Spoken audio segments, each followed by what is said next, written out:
Director Sanoj Mishra पर भड़की Mona Lisa, sexual harassment का लगाया आरोप, कहा सनोज मिश्रा कोई अच्छा इंसान नहीं है।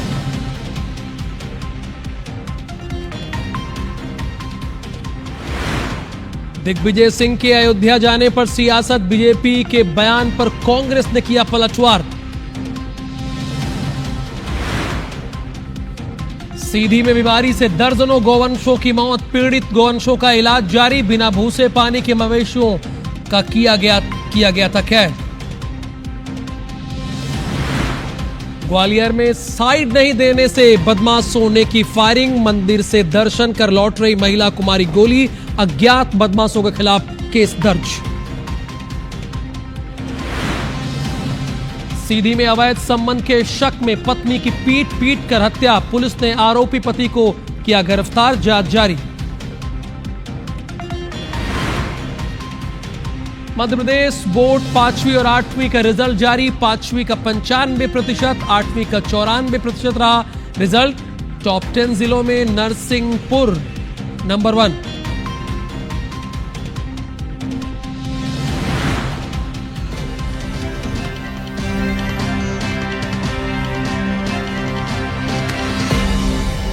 नमस्कार, आप देखना शुरू कर चुके हैं मेरा मध्य प्रदेश। मैं हूं आपके साथ राहुल सौमित्र।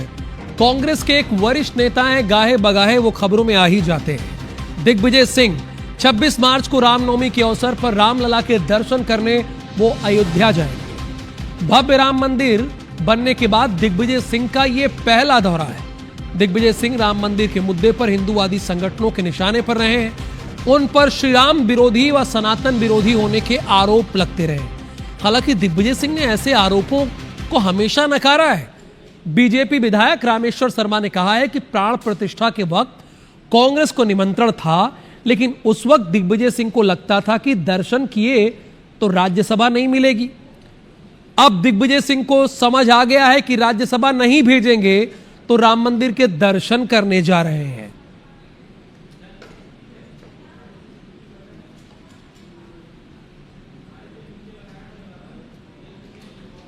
जब राम मंदिर का भव्य और दिव्य प्राण प्रतिष्ठा समारोह आयोजित किया गया, कांग्रेस को बुलाया था पर कांग्रेस नहीं गई। शायद दिग्विजय सिंह जी उस समय रामलला के प्राण प्रतिष्ठा समारोह में चले जाते तो भी शायद कांग्रेस उनको राज्यसभा नहीं भेजती। और अब दिग्विजय सिंह जी ये महसूस कर चुके हैं कि रामलला के दर्शन ही करो, कांग्रेस उन्हें राज्यसभा नहीं भेजेगी। शायद इसलिए वो रामलला के दर्शन करने जा रहे हैं। हमें तो बहुत प्रसन्नता है, हर व्यक्ति जाए ना रामलला के दर्शन करे, आशीर्वाद ले। परंतु अच्छा रहता है यदि दिग्विजय सिंह जी राहुल गांधी जी को, प्रियंका दीदी को भी ले जाते। और अच्छा है यदि दिग्विजय सिंह जी जा रहे हैं पर मन से जाएं, केवल तन से जाने से काम नहीं चलेगा। इस पर पूर्व मंत्री कांग्रेस नेता पीसी शर्मा ने पलटवार किया कि मंदिर के ताले राजीव गांधी ने खुलवाए थे और मंदिर निर्माण में दिग्विजय सिंह ने चंदा दिया है। ऐसे में दिग्विजय के दर्शन करने जाने पर बीजेपी को मिर्ची क्यों लग रही है?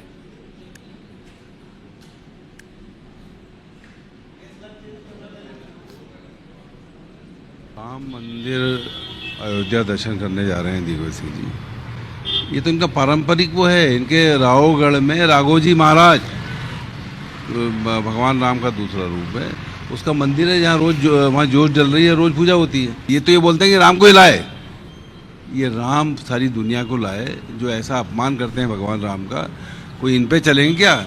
ये सब जाएंगे और राम मंदिर उनकी कोई बबूती नहीं है बीजेपी की।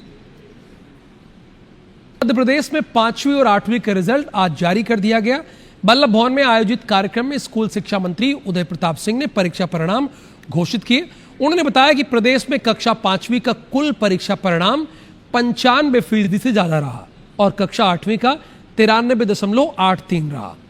5वीं में 96.19% छात्राएं और 94.15% छात्र पास हुए हैं। वहीं कक्षा 8वीं में भी रिजल्ट बेहतरीन रहा। इस बार परीक्षाएं बोर्ड पैटर्न पर आयोजित की गई थी, जिससे छात्रों और अभिभावकों में परिणाम को लेकर खासा उत्सुकता बनी हुई है। इस बार रिजल्ट देखने की प्रक्रिया को और आसान बनाया गया। राज्य शिक्षा केंद्र ने पोर्टल का लिंक QR कोड के माध्यम से उपलब्ध कराया। छात्र इस कोड को स्कैन कर सीधे रिजल्ट पेज तक पहुंच सकेंगे। 5वीं में जो 10 संभाग हमारे हैं उसमें शहडोल जो है हमारा वो टॉप संभागों में आया है। दूसरे नंबर पर नर्मदापुरम है, तीसरे पर इंदौर है। इसी तरह से जो ज़िले हैं, ज़िलों में जो ऊपर के ज़िले हैं, नंबर 1 पर हमारा प्रथम ज़िला आया है नरसिंहपुर, पूर्व के वर्षों की तरह, डिंडोरी, बालाघाट। मतलब ऐसे ज़िले हैं जो ट्राइबल ज़िले हैं, ग्रामीण आबादी जिनमें ज़्यादा है, वहाँ के बच्चे बहुत अच्छा कर रहे हैं, ये इस बात का प्रमाण है। सीधी में अवैध संबंध के शक में पत्नी की हत्या कर दी गई है। पति ने लाठी डंडे से पीट पीट कर मार डाला है। पुलिस ने आरोपी पति को गिरफ्तार कर लिया है। ये सीधी के सिमरिया थाना क्षेत्र के बड़ौरा का मामला है, जहां पर पति ने अवैध शक के चलते अपनी पत्नी को लाठी डंडों से पीट पीट कर मार डाला है।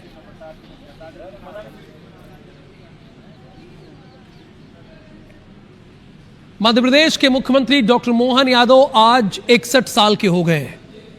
चाचा की दुकान पर भजिए बेचने से लेकर मुख्यमंत्री पद तक का उनका सफर संघर्ष, समर्पण और संगठन के प्रति निष्ठा की एक मिसाल है। करीब 2.25 साल पहले मुख्यमंत्री बने मोहन यादव ने अपने काम के आधार पर सूबे की राजनीति में एक लंबी और गहरी लकीर खींची है।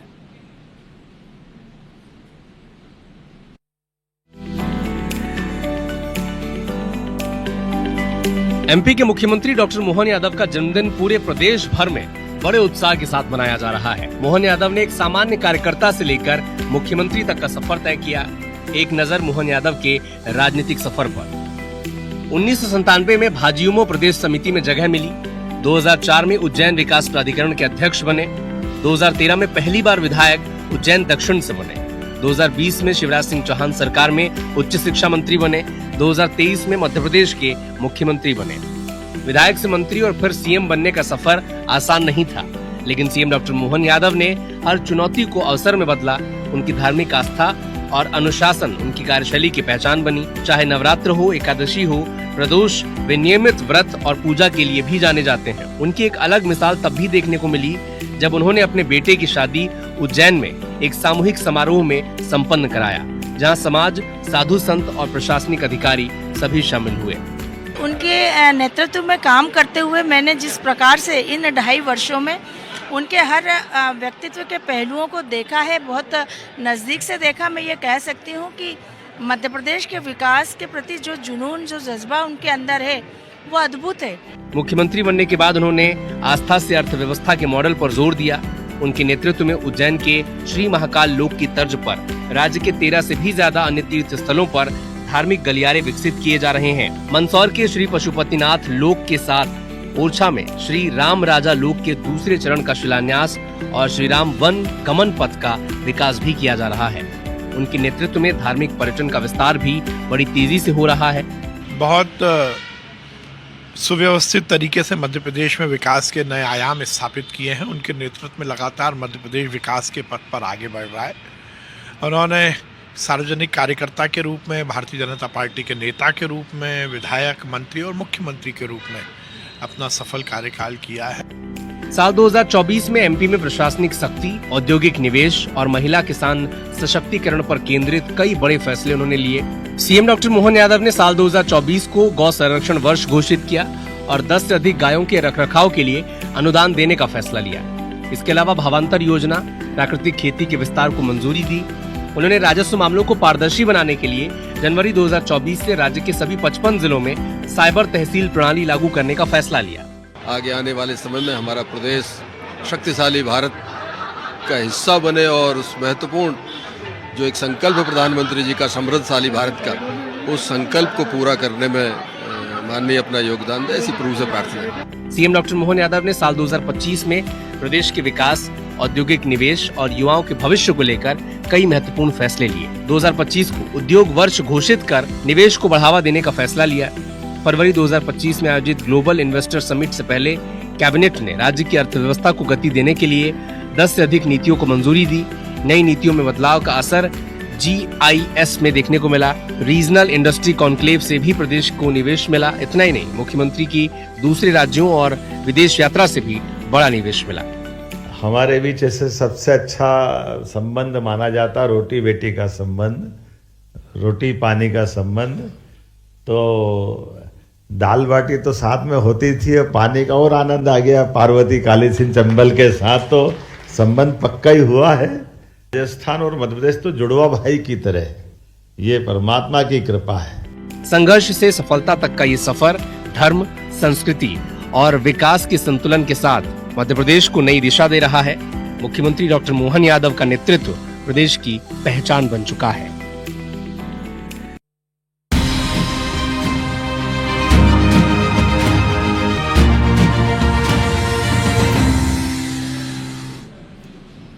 मध्य प्रदेश के chief minister doctor Mohan Yadav के जन्मदिन के मौके पर प्रदेश को कई बड़ी सौगातें मिली हैं। प्रदेश ने सरकार ने किसानों को दिन में सस्ती बिजली देने से लेकर सोलर ऊर्जा और इको टूरिज्म को बढ़ावा देने तक कई अहम घोषणाएं की है।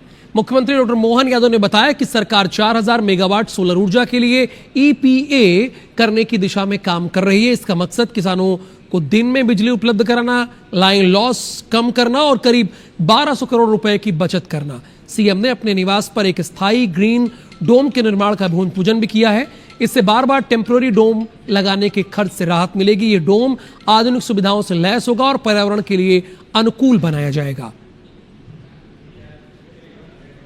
अभी 4000 मेगावाट तक का ये दिया है और मुझे इस बात की प्रसन्नता कि सबसे सस्ती बिजली पूरे देश में मध्य प्रदेश में उत्पन्न हो रही है और इससे पैसा भी बचेगा, लाइन लॉस भी बचेगा और आगामी वर्षा के बाद के किसानों के समय में हमारा प्रयास रहेगा किसान कल्याण वर्ष में दिन में बिजली दें।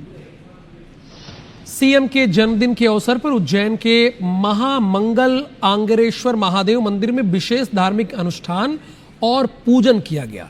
मंदिर के पुजारियों और श्रद्धालुओं ने सीएम के दीर्घायु, यश और प्रदेश की निरंतर प्रगति के लिए भगवान से प्रार्थना की। इस अवसर पर CM doctor Mohan Yadav video call के माध्यम से पूजा में शामिल हुए और भगवान आंगरेश्वर का आशीर्वाद प्राप्त किया। मंदिर के पुजारी ने कहा कि उज्जैन के लोग लंबे समय से राजा विक्रमादित्य के स्वर्णिम युग की कथाएं सुनते आए हैं, लेकिन वर्तमान में सीएम डॉक्टर मोहन यादव के कार्यों को देखकर ऐसा प्रतीत होता है मानो राजा विक्रमादित्य का युग फिर लौट आया हो।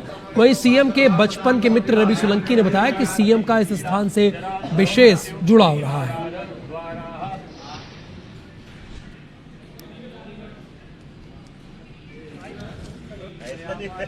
मुख्यमंत्री डॉक्टर मोहन यादव ने अपने जन्मदिन पर सागर जिले के स्थित वीरांगना रानी दुर्गावती टाइगर रिजर्व का दौरा किया। उनका पूरा कार्यक्रम वन्य जीव संरक्षण और सामाजिक जुड़ाव पर केंद्रित रहा। सीएम ने मोहली गांव में जंगल सफारी कर वन क्षेत्र का निरीक्षण किया और चीता प्रोजेक्ट के तहत सॉफ्ट रिलीज बोमा का भूमि पूजन किया। साथ ही बामनेर नदी में 12 कछुए छोड़े गए, जिसे जैव विविधता संरक्षण की बड़ी पहल माना जा रहा है। उन्होंने बच्चों के बीच उपहार बांटे, एक किसान के घर पहुंचकर भोजन किया और स्थानीय लोगों से संवाद भी किया। इस दौरान उन्होंने गाय को चारा खिलाकर गौ सेवा का संदेश भी दिया।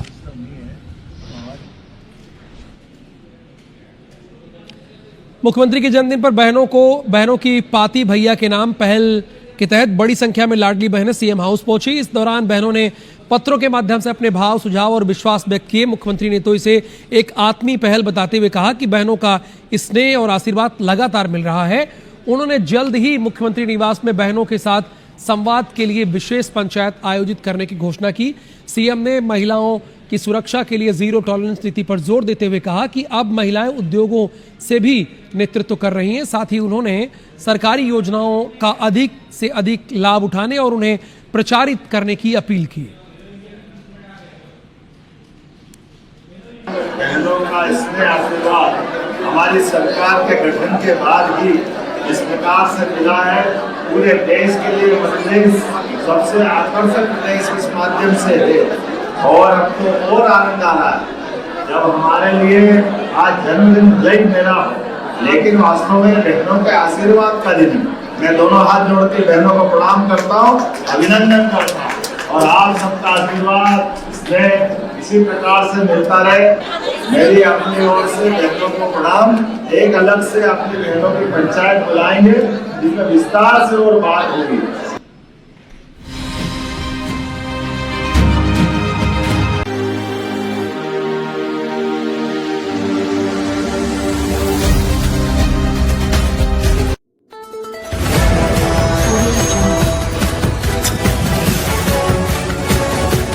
MP लाइव टीवी आपको रखे अपडेट, सच जो हम आपको बताएंगे। ऐसी ही तमाम खबरों से अपडेट रहने के लिए MP live TV news channel को सब्सक्राइब करना ना भूले।